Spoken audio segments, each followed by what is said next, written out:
Je veux qu'on parle d'un sujet un peu méconnu des investisseurs immobiliers, surtout méconnu des investisseurs immobiliers dans le résidentiel. Je vais parler d'une petite truc, d'une petite astuce, d'un outil pour trouver des locataires commerciaux et également, on voit de plus en plus, pour trouver des locataires résidentiels. En immobilier, on cherche un peu tout le temps la même façon. On va poster nos pancartes à louer, on va mettre, il y en a encore qui font ça, on va mettre des annonces sur Kijiji, des annonces sur Marketplace, dans les packs, etc. Donc, sur les médias sociaux, ça fonctionne super bien de façon générale. Et il y a quand même d'autres façons. Donc, ça fonctionne bien pour le résidentiel, hein, des logements locatifs résidentiels. Pour des immeubles commerciaux, on a beau afficher avec des courtiers immobiliers spécialisés, on a beau afficher. Moi, j'en ai loué, là, on les loue sur Marketplace, on les loue sur Kajabi. C'est possible avec le courtier, mais il y a une technique de plus que vous devez faire et c'est une technique un petit peu plus proactive et ça va être celle d'utiliser les appels d'offres publics qu'on va retrouver sur le territoire, peu importe d'où vous êtes dans le monde, c'est un peu partout la même façon. Donc, je vais vous parler de ça en détail aujourd'hui. Donc, je veux vraiment qu'on sorte du sentier battu, qu'on sorte des sentiers battus, qu'on pense en dehors de la boîte. Hein, surtout ceux qui sont dans le commercial, les locataires ne nous tombent pas dessus aussi facilement que quand on est dans le résidentiel. Il faut les chercher, il faut faire de la prospection, il faut les convaincre, il faut travailler beaucoup plus et ben, ça peut être très lucratif, ça peut être très payant. Je vous raconterai des petites anecdotes tout à l'heure de cas réels que j'ai vus et qu'on a remportés également dans les dernières années. Pour ceux qui ne me connaissent pas, donc mon nom est Steve Forget. J'aide les investisseurs immobiliers qui ont peur de se tromper, qui veulent se lancer en immobilier, à faire leur première acquisition et ou à faire croître leur parc immobilier locatif. Donc, moi, ça fait pas 2 ans que je fais ça, ça fait déjà une quinzaine d'années. J'étais à l'époque en condo, il y a une quinzaine d'années déjà. On n'était pas heureux en condo. Il y avait toujours des chicanes avec nos copropriétaires. On n'avait pas de terrain, on n'avait pas de balcon. On n'était pas maître chez nous. Et c'est de là qu'est arrivé l'achat de notre premier immeuble locatif. Donc, l'objectif, ce n'était pas d'avoir un gros parc immobilier, mais c'était vraiment d'avoir un endroit où habiter, être maître chez nous, malgré le fait qu'on a des locataires, donc il faut quand même se respecter, mais on n'a plus à avoir d'autres propriétaires avec nous pour se batailler sur des détails techniques sur l'immeuble et ou administratifs. C'était pour avoir une cour, un jardin. Et bon, comme Obélix dans sa potion, je suis tombé un peu dans l'immobilier. C'est devenu une passion. On rénove, les valeurs commencent à augmenter, on augmente les revenus tranquillement, pas vite avec le départ des locataires. Et pouf, quelques années plus tard, on fait un refinancement, donc on fait un retrait d'équité pour acheter une deuxième propriété. Et là, ça devient hyper excitant. On saute sur la table, on est content. Deuxième propriété, on répète la même opération. Globalement, avec les années, les revenus augmentent. Pouf, une autre refinancement. Donc, on n'est pas obligé de faire ça rapidement. Hein, ça peut être à toutes les quelques années. Et de fil en aiguille, donc, on s'est retrouvé à la tête de plusieurs dizaines d'appartements. Maintenant, on dépasse 100 appartements. Et on a un beau petit pactole pour notre retraite future. Aujourd'hui, donc, l'objet de ma présentation, c'est SEAO, le Système électronique d'appel d'offres du gouvernement du Québec. Donc, ici, seao.ca. Donc, vous pouvez taper ça pour aller voir dans Google.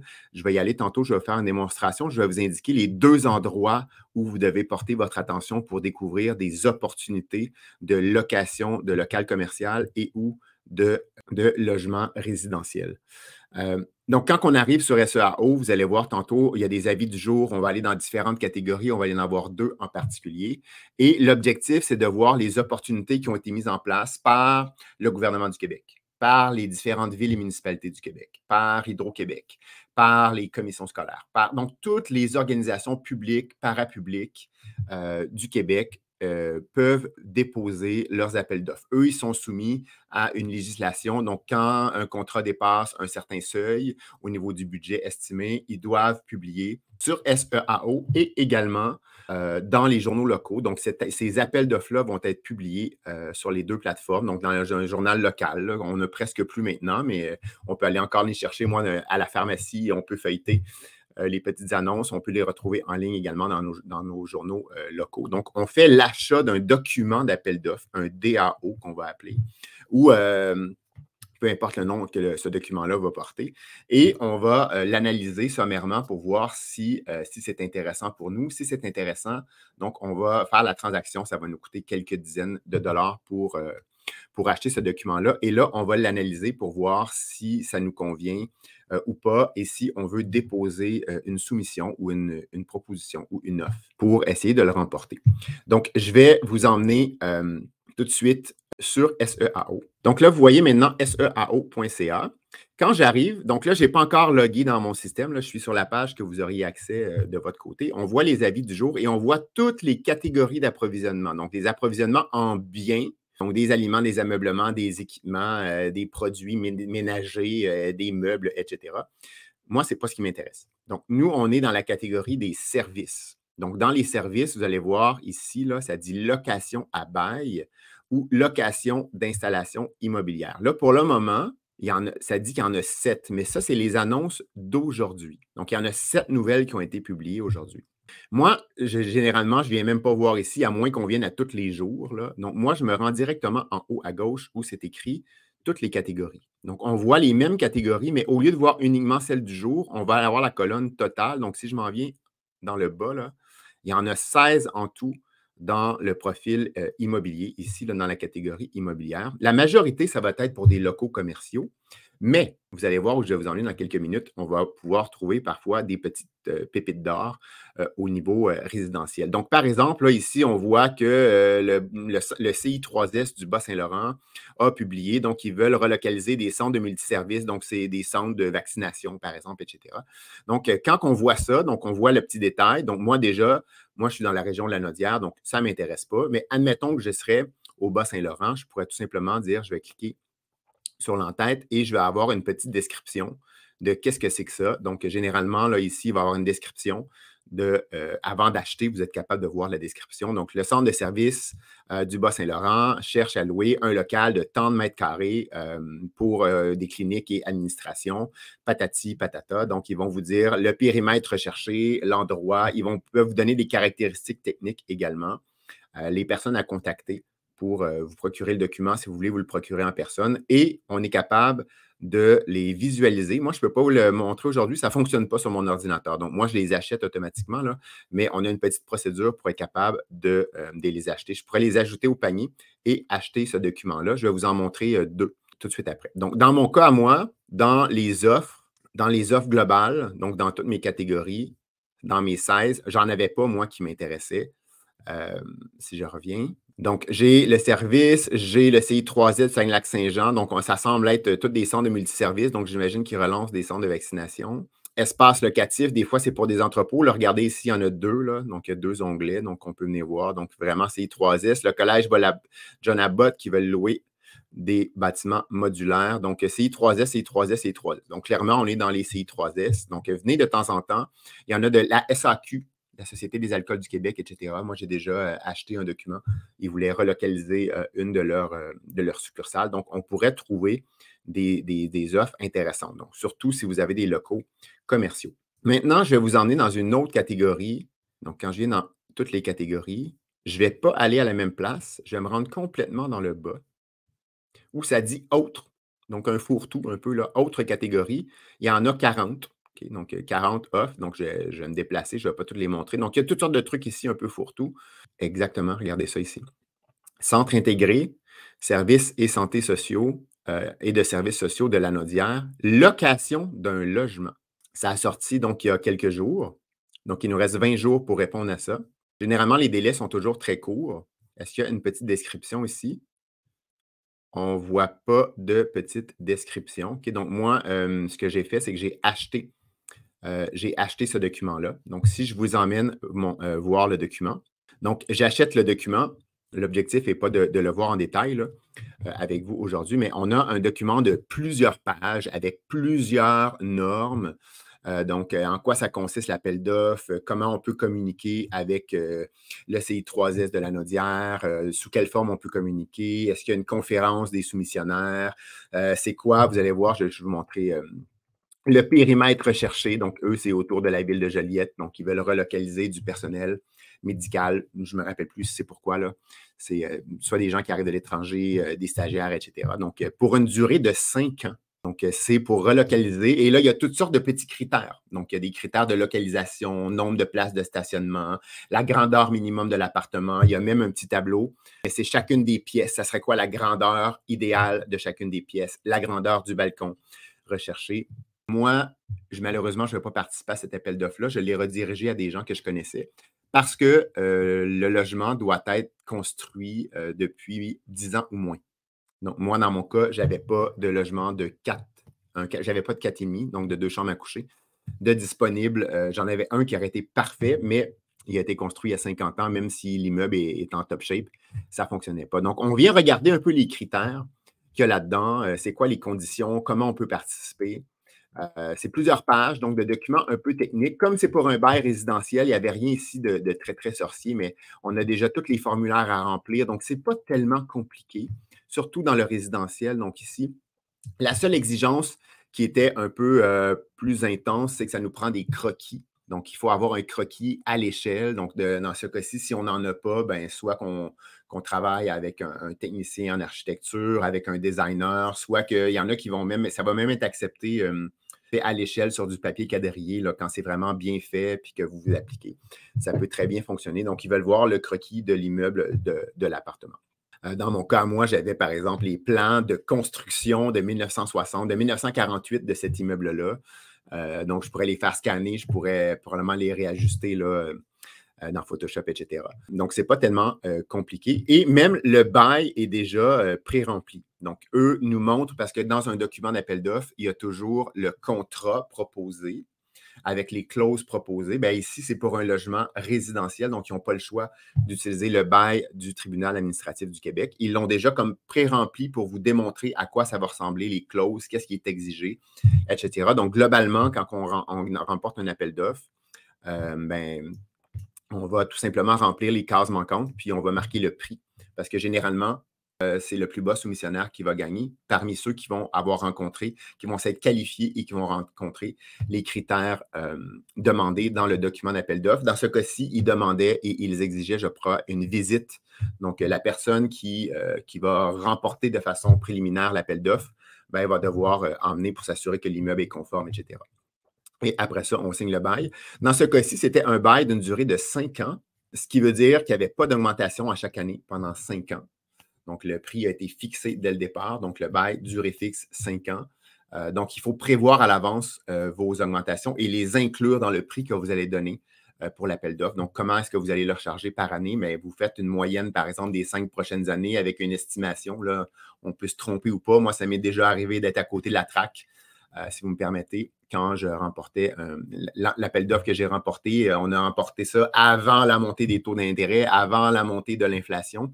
Et boum, une fois que j'ai remporté ça, les prix se sont mis à monter au niveau, on avait à faire des travaux avant de leur soumettre et ça faisait mal. Donc, il faut faire des hypothèses. Donc, dans certains cas, ça peut être une raison pour laquelle, quand on fait un appel d'offres, ça peut être un peu plus cher que ce qu'on va avoir sur le prix du marché parce que le prix va être figé pour plusieurs années. Donc, on veut aussi se protéger en tant que propriétaire. Il y a un autre que j'avais acheté il y a 3 ans déjà. C'était avec la ville de Joliette, dans ce cas-ci. Donc, c'était pour la location d'un local pour relocaliser la cour municipale de la municipalité régionale de comté de Joliette. Donc, moi, j'avais un local commercial de 5000 pieds carrés qui était vacant. On en avait même 2 à l'époque, un de 10 000 pieds carrés et un de 5 000 pieds carrés. Donc, on a acheté ce document-là. Il a fallu rapidement dire, OK, on rencontre les critères dans les immeubles. Est-ce qu'on va de l'avant ou pas? Et vous allez voir tantôt des petites astuces que je vais vous donner. Donc, surtout ceux qui sont dans le commercial, il faut réagir vite, il faut être préparé. Donc, même si on ne sait pas qu'il y a un appel d'offres qui s'en vient, si on a un local qui est vacant, il y a des petits trucs qu'on peut déjà mettre en place pour, au cas où, accélérer la procédure parce que ça prend du temps à répondre à un appel d'offres, surtout s'il faut soumettre des plans préliminaires de comment on va réaménager les locaux. Vous avez à peu près 4-5 semaines pour répondre à un appel d'offres public. Imaginez-vous qu'il faut faire travailler des architectes là-dedans. Les architectes ne sont pas les 2 pieds sur leur bureau en train de vous attendre. Donc, il faut trouver un architecte, il faut mettre de la pression pour aller rapidement. Donc, les grosses firmes, ça va bien, mais quand on est un petit propriétaire comme nous et qu'on doit soumettre des plans ou des devis ou un plan préliminaire, ce n'est pas des plans de construction, là, c'est vraiment juste un schéma de comment on pourrait réaménager les locaux. Mais ça peut prendre énormément de temps quand même pour l'architecte, le temps qu'il vienne prendre ses mesures. Donc, dans ce cas-ci, dans ce document-là, c'était toute une expérience. Moi, j'enseigne même ça à l'université. Je le prends comme étude de cas parce que c'était un appel d'offres excessivement dangereux. Donc, un appel d'offres, parfois, ça peut être dangereux. Ça, c'en en est un exemple de tous les risques avaient été mis sur les soumissionnaires. Le délai pour répondre à l'appel d'offres était presque impossible à respecter. Les conditions de l'appel d'offres étaient pratiquement impossibles à respecter. Il fallait travailler avec des architectes, il fallait être approuvé par l'UPAC. Et tout ça, ça prend du temps, là, ça prend des mois, en fait, faire ça. Là. Et on avait quelques semaines pour répondre à l'appel d'offres, à peu près 5 semaines. Et il avait mis beaucoup, beaucoup de risques financiers avec des pénalités en cas de retard dans la livraison du tribunal qui étaient tellement élevées. Mais le délai qu'ils exigeaient pour recevoir le local était personne sur la terre qui pouvait respecter ça. Nous, on avait décidé de se lancer quand même. Et la journée avant l'ouverture des offres, c'est un risque, là, je ne veux pas vous décourager, mais dans certains cas, ça peut arriver. On avait dépensé, nous, plusieurs dizaines de milliers de dollars en frais d'architecte pour avoir nos trucs de l'UPAC, faire enquêter, faire auditer nos états financiers, etc. Et la journée avant le dépôt des soumissions, la Ville de Joliette avait annulé l'appel d'offres. Donc, mais nous, notre argent, il était dépensé. Là. Donc, ça peut arriver dans certains cas. On était en plein COVID là, dans ce cas-ci. Je ne pense pas que c'est la vraie raison, mais c'est la raison qu'ils nous avaient donnée. Donc, dans certains cas, ça peut être vraiment intéressant. Donc, faites attention parce que, comme je vous disais, les délais sont excessivement courts quand on répond à un appel d'offres. Bon, pour un logement, là, il n'y avait pas vraiment d'enjeu ici, pas de document comptable particulier à aller chercher. Il faut aller chercher une autorisation de la ville, par exemple, pour dire que notre immeuble respecte. C'est une lettre qu'ils nous font. Là. Donc, si on est dans une petite ville, ça va quand même assez bien. Comme quoi notre immeuble répond aux règles de zonage, là, finalement, pour avoir un logement résidentiel, etc. Donc, dans certains cas, il faut démontrer qu'on n'a pas de non-conformité. Donc, encore là, c'est peut-être une lettre qui va être faite par la ville rapidement. J'imagine, dans une grosse ville, ça peut prendre plus de temps. Donc, il faut aller rapidement parce qu'il y a certaines exigences qui peuvent vous sembler banales, mais qui peuvent vous prendre des semaines à obtenir. Et si vous ne l'avez pas, mais vous allez être rejeté après avoir travaillé très fort. Donc, les délais sont courts. Donc, prenez contact, surtout ceux qui sont dans le commercial, par exemple, ou qui vont devoir réaménager, par exemple, l'appartement. Donc, moi, dans le cas du CIUS à Naudière, j'aurais pu faire des travaux dans un appartement. Je pense qu'ils voulaient l'avoir pour le 1er décembre, l'appartement. Donc, si on avait à faire des travaux, mais il faut rapidement prendre contact avec un architecte pour qu'ils prévoient leur disponibilité, pour qu'au moins quelques jours avant que vous déposiez la soumission, vous ayez vos plans ou vos croquis ou vos schémas. Donc, je dis c'est un enjeu parmi les plus importants. Donc, dès le jour 1, si on décide, go, on va de l'avant. Nous, dans le cas du tribunal et dans le cas, parce qu'on a remporté un appel d'offres l'année passée, pour un des locaux que j'ai parlé tout à l'heure, ben, dès le jour 1, quand on dit go, on contactait tout de suite l'architecte pour dire est-ce que tu peux prendre connaissance de ce document-là? Dis-moi ce que tu en penses. C'est quoi les enjeux que toi tu vois? Parce qu'ils vont peut-être voir des éléments techniques que nous, on ne voit pas. Il y a peut-être des demandes de clarification à demander au gouvernement ou à la ville, etc. Dans certains cas, ça, c'est pour ceux qui vont être peut-être plus en commercial ou ceux qui vont avoir leur immeuble en compagnie. Ils peuvent vous demander des états financiers audités et ou ce qu'on appelle également un rapport de mission d'examen. Là, c'est une espèce d'état financier que le comptable va faire et ça leur prend plus de temps, il y a plus de vérifications, ça vous coûte plus cher et ça peut leur prendre plusieurs jours, plusieurs semaines avant d'être capable de vous livrer ça. Donc, après avoir contacté l'architecte, si jamais vous êtes en entreprise et qu'ils vont vous demander des états financiers audités, comme moi, c'était arrivé dans le cas du tribunal, là, pour reloger le tribunal de la MRC de Joliette. Mais le comptable avait travaillé durant Noël, là, parce qu'ils ont lancé l'appel d'offres un peu avant Noël. Il fallait déposer le 12 janvier, mais il fallait que le comptable audite nos états financiers ou fasse en fait l'examen de la mission d'examen. Donc, ça peut prendre du temps, prévoyez ça. Donc, rencontrez, préparez vos documents, etc. Certains documents, et là, je vais juste donner des exemples parce que quand on n'est pas un spécialiste, ça serait surtout dans des locaux commerciaux, mais dans un des appels d'offres qu'on avait répondu, ils nous demandaient ce qu'on appelle une caution d'exécution. Donc, c'était une caution bancaire ou une caution d'une compagnie d'exécution pour garantir qu'on va être capable de livrer la marchandise dans les délais voulus. Donc, ça vient protéger l'institution publique en cas où on ne performe pas à livrer ce qu'on a à livrer. C'est un peu étrange pour la livraison d'un local, mais on va retrouver ça dans la route, dans la construction de bâtiments, etc. Moi, ça m'est déjà arrivé dans une location. Je ne comprenais pas, même si j'ai enseigné ça longtemps, je n'avais jamais été du côté de la partie privée qui répondait à un appel d'offres. Moi, j'étais toujours comme conseiller de la partie publique. Je n'avais jamais réalisé les exigences derrière une garantie de bonne exécution qui était demandée aux soumissionnaires. Ça peut prendre du temps obtenir ça. Dans le cas du tribunal, là, nous, on a travaillé fort pendant 6 semaines Et je pourrais dire presque heureusement que l'appel d'offres a été annulé parce qu'on n'aurait probablement pas été capable d'obtenir ce document-là. Ça nous prenait nos états financiers audités, ça prenait plein de documents et on ne les avait pas. Donc, ils ne pouvaient pas faire la démarche. Donc, ça peut prendre du temps. Donc, généralement, il faudrait avoir des... On sait qu'on a des locaux commerciaux vacants, mais on se prépare à l'avance pour pouvoir répondre à ça et à être agile lorsque va sortir un appel d'offres public. Donc, ça prend un peu de temps. Faut y aller de temps en temps. Moi, je n'y vais pas à tous les jours sur SEAO. Je vais y aller à toutes les semaines, des fois 2 fois par semaine. Des fois, je vais manquer mon coup. Et on y va de temps en temps. Achetez-en un, voir le détail. Donc, si vous en envoyez un sortir pour un local commercial, juste pour commencer à comprendre la terminologie qui va être utilisée là-dedans, c'est quoi les exigences. Et si jamais vous êtes intéressé à participer, mais comment est-ce que vous allez pouvoir vous préparer pour faire ça dans les délais voulus, dans les temps voulus et avoir plus de chances de remporter. Donc, dans notre cas, nous, on a remporté l'année passée un bail de 10 ans pour une clinique médicale, donc une nouvelle type de clinique médicale que le gouvernement mettait en place dans toutes les régions. Donc, on avait un bail pour un immeuble, pour un local de 4000 pieds carrés qu'il fallait complètement aménager nous-mêmes, mais on pouvait leur refacturer une partie des frais qui nous remboursaient durant la détention finalement de leur baux, là, donc de leur bail durant 10 ans. Ils nous remboursaient ces travaux-là pendant 10 ans. Donc, ça fait qu'on a un super locataire triple A qui paye un bail net, nous, en commercial. Donc, il nous paye les dépenses. Il y a des augmentations de taxes municipales, d'assurance, etc. Donc, les prix vont être réajustés.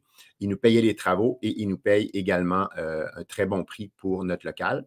Mais ça vient avec des exigences, ça vient avec des risques de pénalité, avec des obligations pour remporter l'appel d'offres et suite à l'appel d'offres, évidemment, mais on a un locataire en or. Donc, même dans le cas que je vous ai présenté du bail résidentiel, mais on se retrouve avec un bail résidentiel de 5 ans avec le CI3S ou peu importe, avec Hydro-Québec.